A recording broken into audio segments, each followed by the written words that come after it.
The Adventure of the Noble Bachelor by Sir Arthur Conan Doyle, narrated by Sam Cousy. The Lord St. Simon's marriage and its curious termination have long ceased to be a subject of interest in those exalted circles in which the unfortunate bridegroom moves. Fresh scandals have eclipsed it, and their more piquant details have drawn the gossips away from this 4-year-old drama. As I have reason to believe, however, that the full facts have never been revealed to the general public, and as my friend Sherlock Holmes had a considerable share in clearing up the matter, I feel that no memoir of him would be complete without some little sketch of this remarkable episode. It was a few weeks before my own marriage, during the days when I was still sharing rooms with Holmes in Baker Street, that he came home from an afternoon stroll to find a letter on the table waiting for him. I had remained indoors all day, for the weather had taken a sudden turn to rain, with high autumnal winds, and the Jeze bullet which I had brought back in one of my limbs as a relic of my Afghan campaign throbbed with dull persistence. With my body in one easy chair and my legs upon another, I had surrounded myself with a cloud of newspapers until at last, saturated with the news of the day, I tossed them all aside and lay listless, watching the huge crest and monogram upon the envelope upon the table, and wondering lazily who my friend's noble correspondent could be. "Here is a very fashionable epistle," I remarked as he entered. "Your morning letters, if I remember right, were from a fishmonger and a tide waiter." "Yes, my correspondence has certainly the charm of variety," he answered, smiling, "and the humbler are usually the more interesting. This looks like one of those unwelcome social summonses which call upon a man either to be bored or to lie." He broke the seal and glanced over the contents.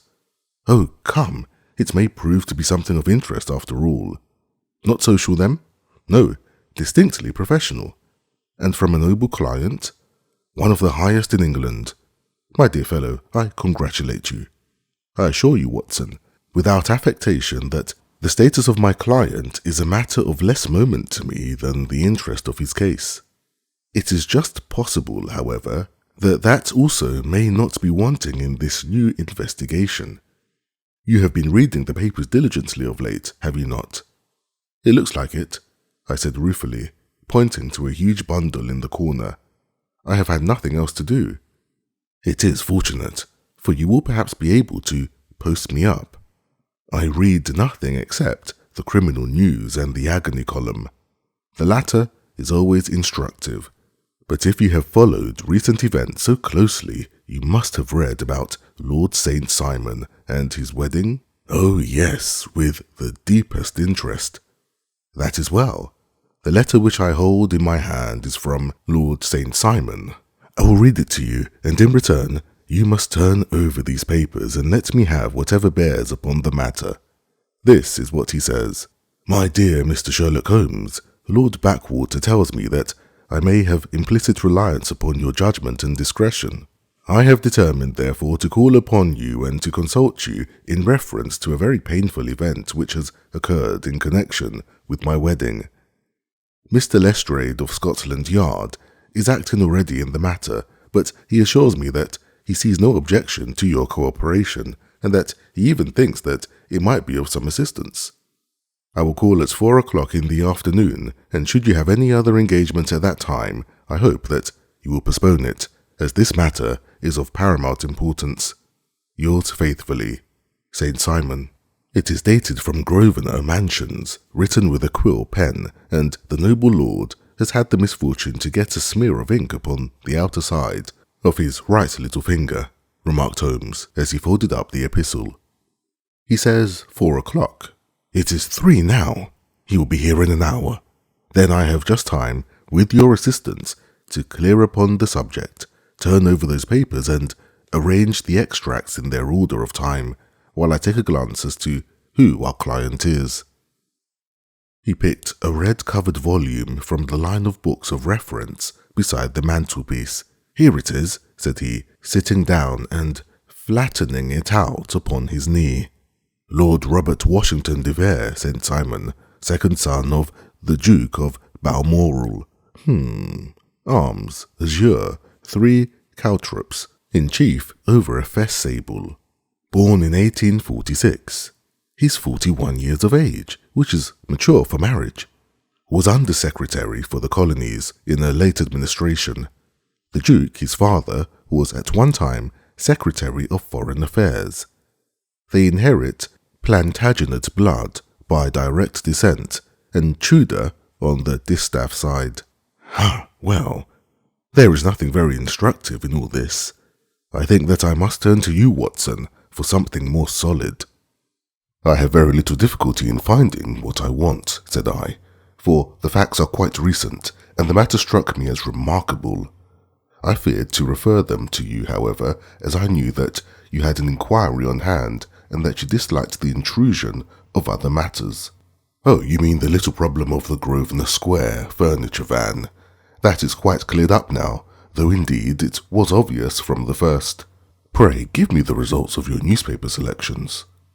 Here is the first notice which I can find. It is in the personal column of the Morning Post, and dates, as you see, some weeks back.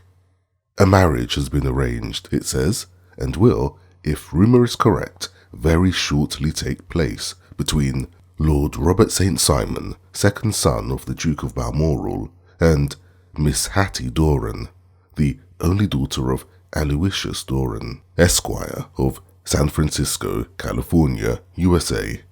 That is all. Terse and to the point, remarked Holmes, stretching his long, thin legs towards the fire. There was a paragraph amplifying this in one of the society papers of the same week. Here it is. There will soon be a call for protection in the marriage market, for the present free trade principle appears to tell heavily against our home product. One by one, the management of the noble houses of Great Britain is passing into the hands of our fair cousins from across the Atlantic. An important addition has been made during the last week to the list of the prizes which have been borne away by these charming invaders. Lord St. Simon, who has shown himself for over 20 years proof against the little god's arrows, has now definitely announced his approaching marriage with Miss Hatty Doran, the fascinating daughter of a California millionaire. Miss Doran, whose graceful figure and striking face attracted much attention at the Westbury House festivities, is an only child, and it is currently reported that her dowry will run to considerably over the 6 figures, with expectancies for the future. As it is an open secret that the Duke of Balmoral has been compelled to sell his pictures within the last few years, and as Lord St. Simon has no property of his own save the small estate of Birchmoor, it is obvious that the Californian heiress is not the only gainer by an allegiance which will enable her to make the easy and common transition from a Republican lady to a British peeress. Anything else? Asked Holmes, yawning. Oh yes, plenty. Then there is another note in the Morning Post to say that the marriage would be an absolutely quiet one, that it would be at St. George's, Hanover Square, that only half a dozen intimate friends would be invited, and that the party would return to the furnished house at Lancaster Gate, which has been taken by Mr. Aloysius Doran. 2 days later, that is, on Wednesday last, there is a curt announcement that the wedding had taken place, and that the honeymoon would be passed at Lord Backwater's place near Petersfield. Those are all the notices which appeared before the disappearance of the bride. Before the what? Asked Holmes, with a start. The vanishing of the lady. When did she vanish then? At the wedding breakfast. Indeed? This is more interesting than it promised to be. Quite dramatic, in fact. Yes, it struck me as being a little out of the common. They often vanish before the ceremony and occasionally during the honeymoon, but I cannot call to mind anything quite so prompt as this. Pray, let me have the details. I warn you that they are very incomplete. Perhaps we may make them less so. Such as they are set forth in a single article of a morning paper of yesterday, which I will read to you. It is headed, Singular Occurrence at a Fashionable Wedding. The family of Lord Robert St. Simon has been thrown into the greatest consternation by the strange and painful episodes which have taken place in connection with his wedding. The ceremony, as shortly announced in the papers of yesterday, occurred on the previous morning, but it is only now that it has been possible to confirm the strange rumours which have been so persistently floating about. In spite of the attempts of the friends to hush the matter up, so much public attention has now been drawn to it that no good purpose can be served by affecting to disregard what is a common subject for conversation. The ceremony, which was performed at St. George's, Hanover Square, was a very quiet one, no one being present save the father of the bride, Mr. Aloysius Doran, the Duchess of Balmoral, Lord Backwater, Lord Eustace, and Lady Clara St. Simon, the younger brother and sister of the bridegroom, and Lady Alicia Whittington. The whole party proceeded afterwards to the house of Mr. Aloysius Doran at Lancaster Gate, where breakfast had been prepared. It appears that some little trouble was caused by a woman whose name has not been ascertained, who endeavoured to force her way into the house after the bridal party, alleging that she had some claim upon Lord St. Simon. It was only after a painful and prolonged scene that she was ejected by the butler and the footman. The bride, who had fortunately entered the house before this unpleasant interruption, had sat down to breakfast with the rest when she complained of a sudden indisposition and retired to her room.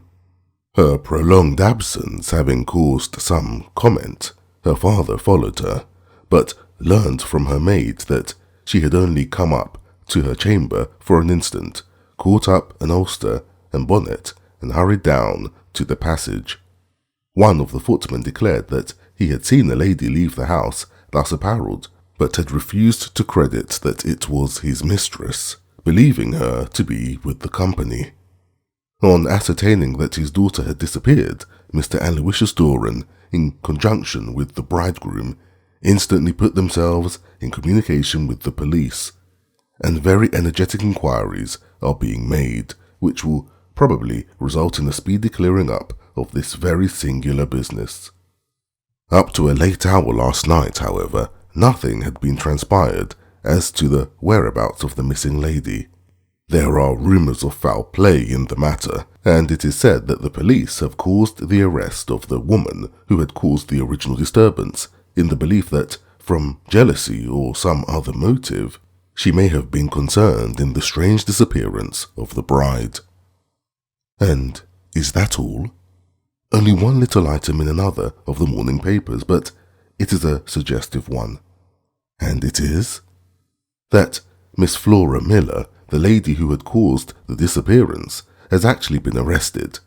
It appears that she was formerly a danseuse at the Allegro, and that she has known the bridegroom for some years. There are no further particulars, and the whole case is in your hands now, so far as it has been set forth in the public press. And an exceedingly interesting case it appears to be. I would not have missed it for the world. But there is a ring at the bell, Watson, and as the clock makes it a few minutes after 4, I have no doubt that this will prove to be our noble client. Do not dream of going, Watson, for I very much prefer having a witness, if only as a check to my own memory. Lord Robert St. Simon, announced our page boy, throwing open the door. A gentleman entered with a pleasant, cultured face, high-nosed and pale, with something perhaps of petulance about the mouth, and with the steady, well-opened eye of a man whose pleasant lot it had ever been to command and to be obeyed.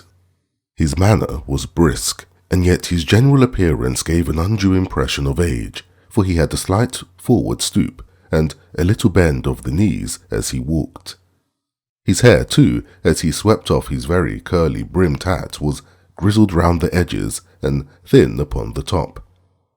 As to his dress, it was careful to the verge of foppishness, with high collar, black frock coat, white waistcoat, yellow gloves, patent leather shoes, and light-coloured gaiters. He advanced slowly into the room, turning his head from left to right and swinging in his right hand the cord which held his golden eyeglasses. "Good day, Lord St. Simon," said Holmes, rising and bowing. "Pray take the basket chair. This is my friend and colleague, Dr. Watson.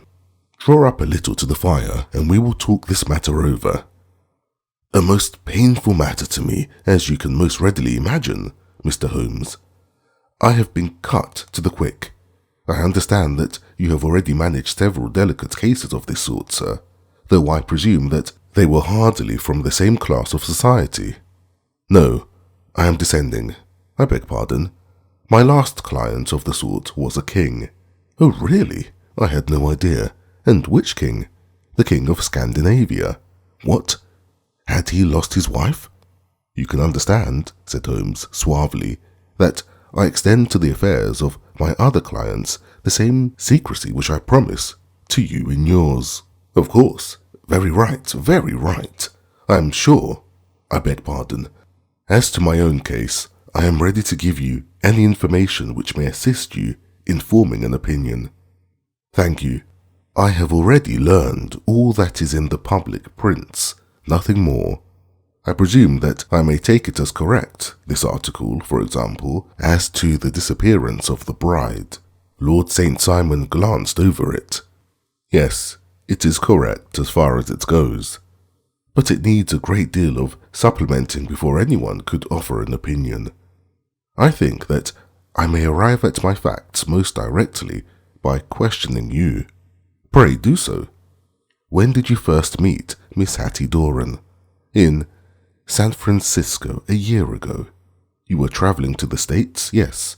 "Did you become engaged then?" "No." "But you were on a friendly footing." "I was amused by her society, and she could see that I was amused." "Her father is very rich?" "He is said to be the richest man on the Pacific slope." "And how did he make his money?" "In mining. He had nothing a few years ago. Then he struck gold, invested it, and came up by leaps and bounds. Now, what is your own impression as to the young lady's, your wife's character?" The nobleman swung his glasses a little faster and stared down into the fire. "You see, Mr. Holmes," said he, "my wife was 20 before her father became a rich man. During that time, she ran free in a mining camp and wandered through woods or mountains, so that her education has come from nature rather than from the schoolmaster. She is what we call in England a tomboy, with a strong nature, wild and free, unfettered by any sort of traditions. She is impetuous, volcanic, I was about to say. She is swift in making up her mind and fearless in carrying out her resolutions. On the other hand, I would not have given her the name which I have the honour to bear." He gave a little stately cough. "Had I not thought her to be at bottom of noble woman. I believe that she is capable of heroic self-sacrifice and that anything dishonourable would be repugnant to her. Have you her photograph? I brought this with me." He opened a locket and showed us the full face of a very lovely woman. It was not a photograph but an ivory miniature, and the artist had brought out the full effect of the lustrous black hair, the large dark eyes, and the exquisite mouth.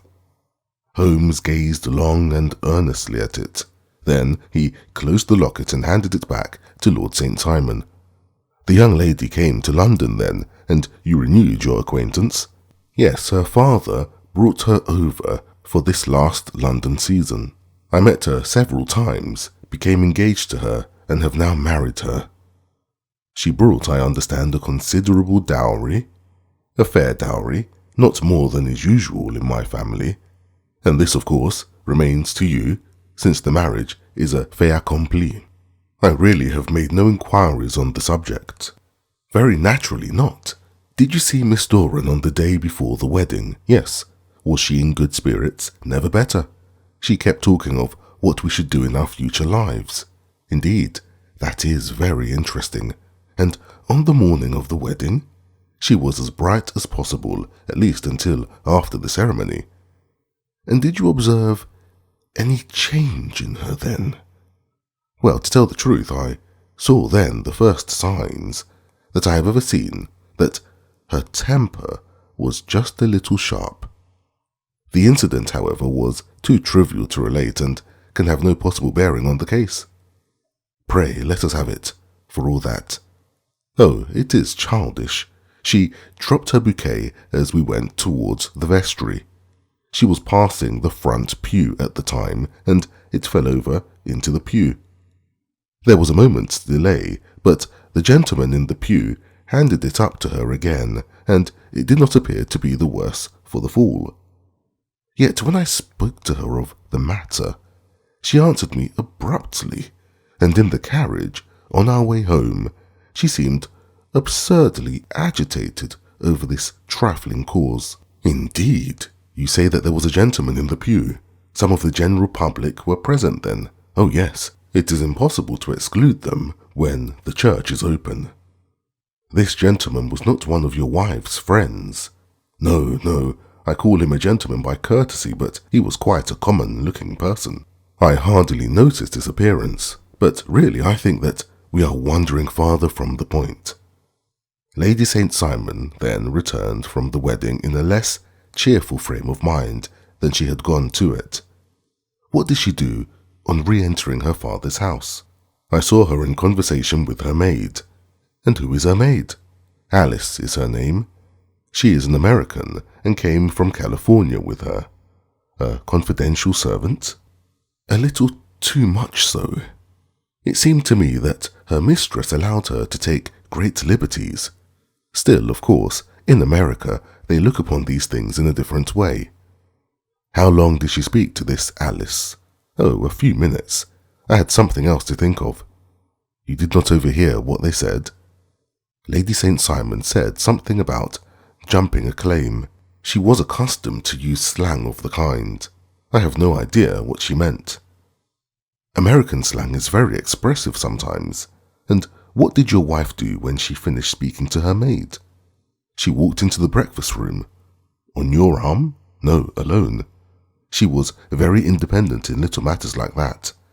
Then after we had sat down for 10 minutes or so, she rose hurriedly, muttered some words of apology, and left the room. She never came back. But this maid, Alice, as I understand, deposes that she went to her room, covered her bride's dress with a long ulster, put on a bonnet, and went out. Quite so. And she was afterwards seen walking into Hyde Park in company with Flora Miller, a woman who is now in custody, and who had already made a disturbance at Mr. Doran's house that morning.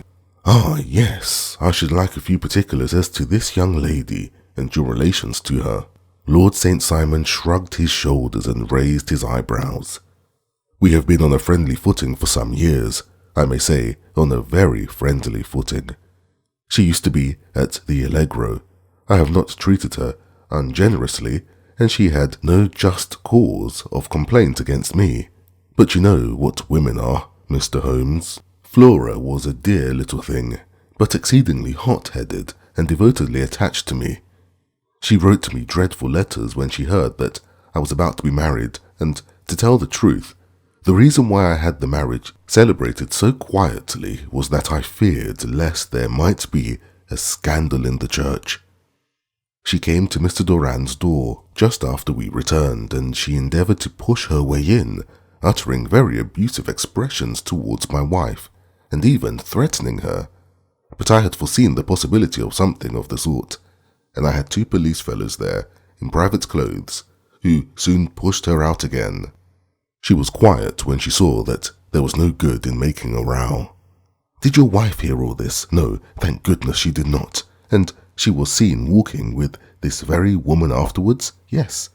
That is what Mr. Lestrade of Scotland Yard looks upon as so serious.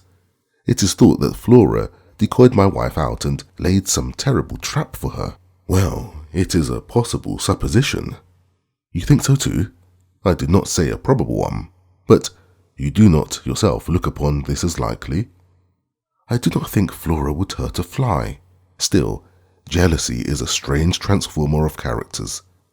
Pray, what is your own theory as to what took place? Well, really, I came to seek a theory, not to propound one. I have given you all the facts. Since you ask me, however, I may say that it has occurred to me as possible that the excitement of this affair, the consciousness that she had made so immense a social stride, had the effect of causing some little nervous disturbance in my wife. In short, that she had become suddenly deranged. Well, really, when I consider that she has turned her back, I will not say upon me, but upon so much that many have aspired to without success, I can hardly explain it in any other fashion. Well, certainly it is also a conceivable hypothesis, said Holmes, smiling. And now, Lord St. Simon, I think that I have nearly all my data. May I ask whether you were seated at the breakfast table so that you could see out of the window? We could see the other side of the road and the park. Quite so. Then I do not think that I need to detain you longer. I shall communicate with you, should you be fortunate enough to solve this problem, said our client, rising. I have solved it. Eh? What was that? I say that I have solved it. Where, then, is my wife? That is a detail which I shall speedily supply. Lord St. Simon shook his head. I am afraid that it will take wiser heads than yours or mine, he remarked, and bowing in a stately old-fashioned manner, he departed. It is very good of Lord St. Simon to honour my head by putting it on a level of his own, said Sherlock Holmes, laughing. I think that I shall have a whisky and soda and a cigar after all this cross-questioning. I had formed my conclusions as to the case before our client came into the room. My dear Holmes, I have notes of several similar cases, though none, as I remarked before, which were quite as prompt. My whole examination served to turn my conjecture into a certainty. Circumstantial evidence is occasionally very convincing, as when you find a trout in the milk, to quote Thoreau's example. But I have heard all that you have heard, without, however, the knowledge of pre-existing cases which serves me so well. There was a parallel instance in Aberdeen some years back, and something on very much the same lines as Munich the year after the Franco-Prussian War. It is one of these cases, but hello, here is Lestrade. Good afternoon, Lestrade. You will find an extra tumbler upon the sideboard, and there are cigars in the box. The official detective was attained in a pea-jacket and cravat, which gave him a decidedly nautical appearance, and he carried a black canvas bag in his hand. With a short greeting, he seated himself and lit the cigar which had been offered to him. "What's up, then?" said Holmes, with a twinkle in his eye. "You look dissatisfied." "And I feel dissatisfied. It is this infernal St. Simon marriage case. I can make neither head nor tail of the business. Really, you surprise me. Whoever heard of such a mixed affair? Every clue seems to slip through my fingers. I have been at work upon it all day." "And very wet it seems to have made you," said Holmes, laying his hands upon the arm of the pea-jacket. "Yes, I have been dragging the Serpentine." "In heaven's name, what for?" "In search of the body of Lady St. Simon." Sherlock Holmes leaned back in his chair and laughed heartily. "Have you dragged the basin of Trafalgar Square fountain?" he asked. "Why, what do you mean?" "Because you have just as good a chance of finding this lady in the one as in the other." Lestrade shot an angry glance at my companion. "I suppose you know all about it," he snarled. "Well, I have only just heard the facts, but my mind is made up." "Oh, indeed? Then you think that the Serpentine plays no part in the matter?" "I think it is very unlikely." "Then perhaps you will kindly explain how it is that we found this in it." He opened his bag as he spoke and tumbled onto the floor a wedding dress of watered silk, a pair of white satin shoes, and a bride's wreath and veil, all discoloured and soaked in water. "There," said he, putting a new wedding ring upon the top of the pile. "There is a little nut for you to crack, Master Holmes." "Oh, indeed," said my friend, blowing blue rings into the air. "You dragged them from the Serpentine." "No, they were found floating near the margin by a park keeper. They have been identified as her clothes, and it seems to me that if the clothes were there, the body would not be far off. By the same brilliant reasoning, every man's body is to be found in the neighbourhood of his wardrobe. And pray, what did you hope to arrive at through this?" "At some evidence implicating Flora Miller in the disappearance. I am afraid that you will find it difficult." "Do you indeed now?" cried Lestrade with some bitterness. "I am afraid, Holmes, that you are not very practical with your deductions and your inferences. You have made 2 blunders in as many minutes. This dress does implicate Miss Flora Miller." "And how?" "In the dress is a pocket. In the pocket is a card case. In the card case is a note. And here is the very note." He slapped it down upon the table in front of him. "Listen to this. You will see me when all is ready. Come at once. F.H.M. Now, my theory all along has been that Lady St. Simon was decoyed away by Flora Miller, and that she, with confederates no doubt, was responsible for her disappearance. Here, signed with her initials, is the very note which was no doubt quietly slipped into her hand at the door, and which lured her within their reach." "Very good, Lestrade," said Holmes, laughing. "You really are. Very fine indeed. Let me see it." He took up the paper in a listless way, but his attention instantly became riveted, and he gave a little cry of satisfaction. "This is indeed important," said he. "Ha! You find it so? Extremely so. I congratulate you warmly." Lestrade rose in his triumph and bent his head to look. "Why," he shrieked, "you're looking at the wrong side. On the contrary, this is the right side." "The right side? You're mad. Here is the note written in pencil over here. And over here is what appears to be the fragment of a hotel bill, which interests me deeply. There's nothing in it." "I looked at it before," said Lestrade. "October 4th, rooms, 8 shillings, breakfast, 2 shillings and 6 pence, cocktail, 1 shilling, lunch, 2 shillings, 6 pence, glass of sherry, 8 pence. I see nothing in that. Very likely not. It is most important all the same. As to the note, it is important also, or at least the initials are. So I congratulate you again." "I've wasted time enough," said Lestrade, rising. "I believe in hard work and not in sitting by the fire spinning fine theories.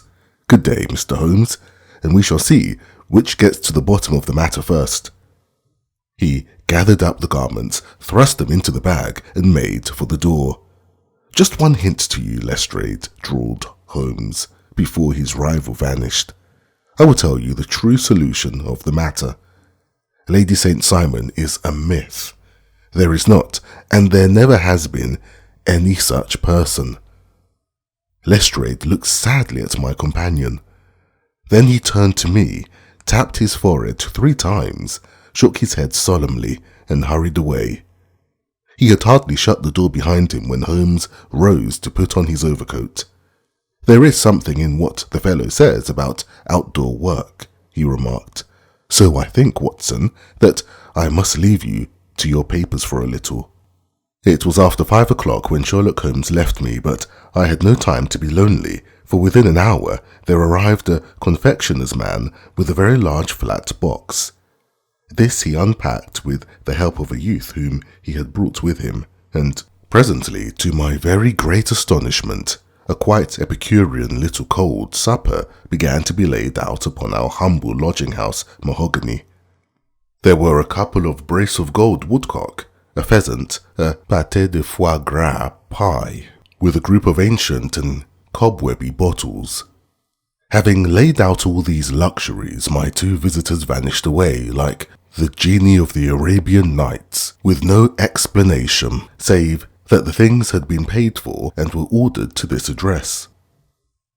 Just before 9 o'clock, Sherlock Holmes stepped briskly into the room. His features were gravely set, but there was a light in his eye which made me think that he had not been disappointed in his conclusions. "They have laid the supper then," he said, rubbing his hands. "You seem to expect company. They have laid for 5. "Yes, I fancy we may have some company dropping in," said he. "I am surprised that Lord St. Simon has not already arrived. Aha, I fancy that I hear his step now upon the stairs." It was indeed our visitor of the afternoon, who came bustling in, dangling his glasses more vigorously than ever, and with a very perturbed expression upon his aristocratic features. "My messenger reached you then?" asked Holmes. "Yes, and I confess that the contents startled me beyond measure. Have you good authority for what you say?" "The best possible." Lord St. Simon sank into a chair and passed his hand over his forehead. "What will the Duke say," he murmured, "when he hears that one of the family has been subjected to such humiliation? It is the purest accident. I cannot allow that there is any humiliation. Ah, you look on these things from another standpoint. I fail to see that anyone is to blame. I can hardly see how the lady could have acted otherwise, though her abrupt method of doing it was undoubtedly to be regretted. Having no mother, she had no one to advise her at such a crisis." "It was a slight, sir, a public slight," said Lord St. Simon, tapping his fingers upon the table. "You must make allowance for this poor girl, placed in so unprecedented a position." "I will make no allowance. I am very angry indeed, and I have been shamefully used." "I think that I heard a ring," said Holmes. "Yes, there are steps on the landing. If I cannot persuade you to take a lenient view of the matter, Lord St. Simon, I have brought an advocate here who may be more successful." He opened the door and ushered in a lady and gentleman. "Lord St. Simon," said he, "allow me to introduce you to Mr. and Mrs. Francis Hay Moulton. The lady, I think, you have met already." At the sight of these newcomers, our client had sprung from his seat and stood very erect, with his eyes cast down and his hand thrust into the breast of his frock coat, a picture of offended dignity. The lady had taken a quick step forward and had held out her hand to him, but he still refused to raise his eyes. It was as well for his resolution, perhaps, for her pleading face was one which it was hard to resist. "You're angry, Robert," said she. "Well, I guess you have every cause to be." "Pray, make no apology to me," said Lord St. Simon bitterly.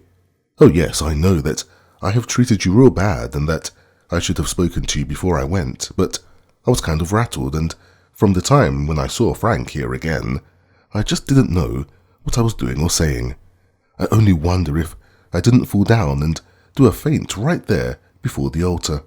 "Perhaps, Mrs. Moulton, you would like my friend and me to leave the room while you explain the matter.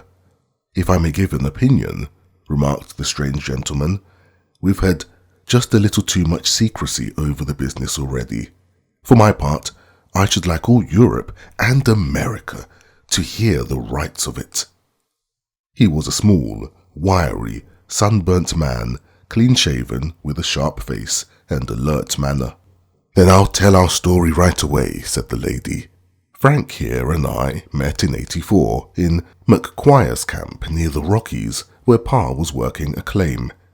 We were engaged to each other, Frank and I, but then one day Father struck a rich pocket and made a pile, while poor Frank here had a claim that petered out and came to nothing. The richer Pa grew, the poorer was Frank. So at last Pa wouldn't hear of our engagement lasting any longer, and he took me away to Frisco. Frank wouldn't throw up his hand, though, so he followed me there, and he saw me without Pa knowing anything about it. It would only have made him mad to know, so we just fixed it all up for ourselves. Frank said that he would go and make his pile too, and never come back to claim me until he had as much as Pa. So then I promised to wait for him to the end of time and pledged myself not to marry anyone else while I lived. "Why shouldn't we be married right away then?" said he, "and then I will feel sure of you, and I won't claim to be your husband until I come back." Well, we talked it over, and he had fixed it all up so nicely with a clergyman already in waiting that we just did it right there, and then Frank went off to seek his fortune, and I went back to Pa. The next I heard of Frank was that he was in Montana, and then he went prospecting in Arizona, and then I heard of him from New Mexico. After that came a long newspaper story about how a miners' camp had been attacked by Apache Indians, and there was my Frank's name among the killed. I fainted dead away, and I was very sick for months after. Pa thought I had a decline and took me to half the doctors in Frisco. Not a word of news came for a year and more, so that I never doubted that Frank was really dead. Then Lord St. Simon came to Frisco, and we came to London, and a marriage was arranged, and Pa was very pleased, but I felt all the time that no man on this earth would ever take the place in my heart that had been given to my poor Frank. Still, if I had married Lord St. Simon, of course I'd have done my duty to him. We can't command our love, but we can our actions. I went to the altar with him with the intention to make him just as good a wife as it was in me to be. But you may imagine what I felt when, just as I came to the altar rails, I glanced back and saw Frank standing and looking at me out of the first pew. I thought it was his ghost at first, but when I looked again, there he was still, with a kind of question in his eyes, as if to ask me whether I were glad or sorry to see him. I wonder I didn't drop. I know that everything was turning round, and the words of the clergyman were just like the buzz of a bee in my ear. I didn't know what to do. Should I stop the service and make a scene in the church? I glanced at him again, and he seemed to know what I was thinking, for he raised his finger to his lips to tell me to be still. Then I saw him scribble on a piece of paper, and I knew that he was writing me a note. As I passed his pew on the way out, I dropped my bouquet over to him, and he slipped the note into my hand when he returned me the flowers. It was only a line asking me to join him when he made the sign to me to do so. Of course, I never doubted for a moment that my first duty was now to him, and I determined to do just whatever he might direct. When I got back and told my maid, who had known him in California and had always been his friend, I ordered her to say nothing, but to get a few things packed and my ulster ready. I know I ought to have spoken to Lord St. Simon, but it was dreadfully hard before his mother and all those great people. I just made up my mind to run away and explain afterwards. I hadn't been at the table 10 minutes before I saw Frank out of the window at the other side of the road. He beckoned me and then began walking into the park. I slipped out, put on my things and followed him. Some woman came talking something or other about Lord St. Simon to me. Seemed to me, from the little I heard, as if he had a little secret of his own, before marriage also. But I managed to get away from her and soon overtook Frank.